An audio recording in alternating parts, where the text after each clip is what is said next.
665 Nellore to Kadapa జిల్లా సరిహద్దు సమీపంలో బస్సు ప్రమాదం జరిగింది. తెల్లవారుజామున 4 గంటల సమయంలో బోల్తా కొట్టింది కార్మికుల బస్సు. పశ్చిమ బెంగాల్ నుంచి శ్రీ సత్యసాయి జిల్లాకు వెళ్తున్న కార్మికుల అదానీ గ్రూప్ కు చెందిన 46 మంది కార్మికులతో ప్రయాణిస్తున్న బస్సు డ్రైవర్ నిద్రమత్తులో ఉండటంతో ప్రమాదం జరిగినట్లు తెలుస్తోంది. బస్సు అదుపు తప్పి రోడ్డు పక్కన గట్టును ఢీకొట్టి పల్టీ పడింది. మొత్తం 48 మంది ప్రమాద సమయంలో బస్సులో ఉండగా 2 డ్రైవర్లతో సహా 46 మంది కార్మికులు ఉన్నారు.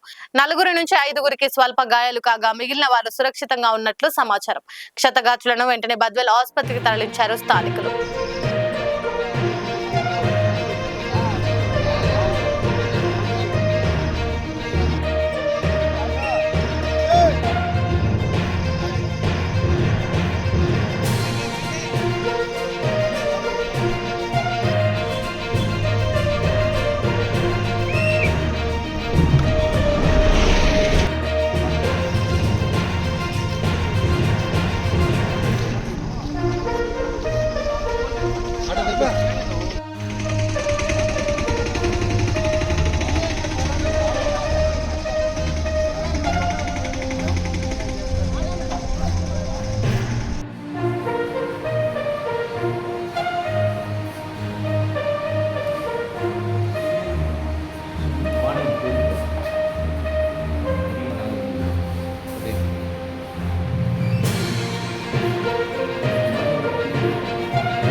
किधर बंगाल से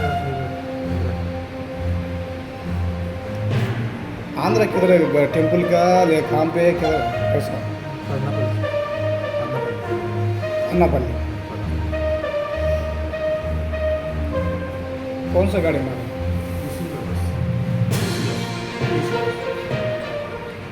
లైక్ చేయండి, షేర్ చేయండి, సబ్స్క్రైబ్ చేయండి. మరిన్ని వీడియోల కోసం బెల్ సింబల్ పై క్లిక్ చేయండి.